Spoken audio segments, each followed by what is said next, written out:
Akhensa ku va mpfule channel ya Matimba hi Mona Maluleke YouTube channel. Kombela mi subscribe ku channel leyi kota ku kula ku fana na ti-channel letin'wana. La khumba mhaka ya mafurha ya nhlaru or nyoka or xikakamba or swikokovi.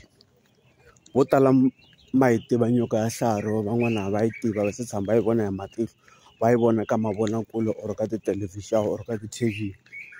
Van'wani hi vona loko hi ye ku a ti-snake park. Mafurha mahlaru tin'anga to tala ta ka hina na swi tiva va na wona. N'anga yo tshungula mavabyi munhu a hola, mafurha ya nhlaru yi na wona. Mafurha ya nhlaru khale ka matiko a va ma tirhisa ku fana loko mi kuma ku n'wana a ha ri ntsongo ivi va n'wi tshungula hi wona, va n'wi tota wona. Van'wani a va n'wi tlhavela hi wona. Van'wanyani mafurha ya nhlaru va va tirhisa for tindleve. Mi kuma ku munhu i na problem ya hearing, va ku hayi loko mo n'wi kumela mafurha ya nhlaru mi n'wi tota or mi n'wi chela laha ndleveni tindleve ti ta pfuleka.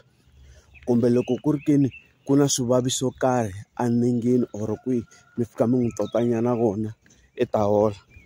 Van'wanyani va ku loko ku ri ke ni munhu yaloye i tshama a lumiwa hi nyoka ya nhlaru kumbe i fika a lumiwa hi nyoka ya nhlaru ivi vakhegula na vakhalabye va swi vona, va kuma mafurha ya nhlaru ka tin'anga leti ni ti vulaka ta xintu, va fika va n'wi tota va endla mihivahivani ya vona leyi va yi endlisaka swona.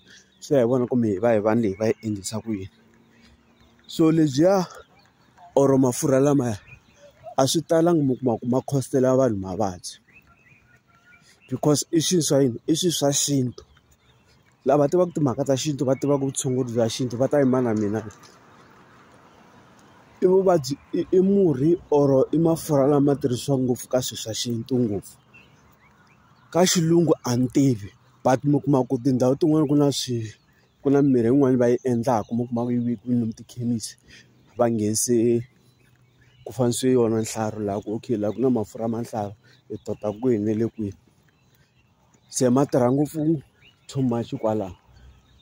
Se mi kuma ku na loko mi kuma ku loko n'wana a velekiwa tanihileswi ni nga vula a va tlhaveriwe wona. Khale ka matiko va ta ku byela ku loko munhu loyiwani a kha a vabya ivi a nga holi kumbe a vabya a hola kumbe mi kuma ku wa lova emisaveni i hundza emisaveni. Van'wanyani mi kuma swi va swi ri so, mi twa va ku munhu luya i khale a lovile mara mbilu ya haba.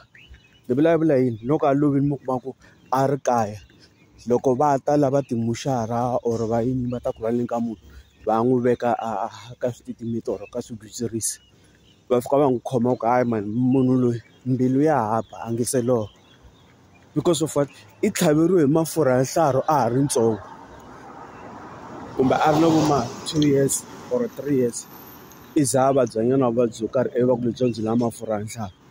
Vanhu lava va lovisa xiswona sweswo ku kota swona. Mi kuma ku munhu luya miri wu borile a va ta mi byela ku nhlaru ya bola, loko yi bola nhlaru mara mbilu ya haba. Se na yena munhu loyi a nga ta va tlhaveriwe hi mafurha lama nhlaru swi va swi ri tano, mbilu yi va yi kha yi ba mara mi kuma ku nyama miri wu onhekile. Loko mo fika mi nghena laha a nga ta va a ri kona kumbe a kaya kumbe a xibedhlele mi kuma ku va ku ri na risema ro karhi or riphunga ro karhi, ivi mi languta mzimba wa yena mi swi vona ku mzimba lowu wu le ku onhekeni switsongotsongo mara loko va fika va languta va khoma mbilu madokodela va kuma mbilu ku yi kha yi ba. Ivi mi kuma ku na tin'anga to karhi va fika va endla yini, va fika va tirhisa mitsondzwana leyi va yi mikisaka ivi va fika va n'wi nakatswerisa. Loko va n'wi nakatswerisa endla yini, i hundza emisaveni. Ku ri leswi swo masiku lama ka thekinoloji ya le masiku lama swibedhlele va ri ku timiwa michini. Se hi xintu ni le ka xintu swi kona ku munhu a timiwa michini loko a tlhaveriweni hi mafurha ya nhlaru. Vanhu lava a swi talangi ku mi kuma ku va ku munhu a nga tlhaveriwa hi mafurha ya nhlaru i lova same time a vheta a timeka. Ku rhanga yini ku bola muzimba mbirhi yi sala ya haba waya. Na khensa, thank you.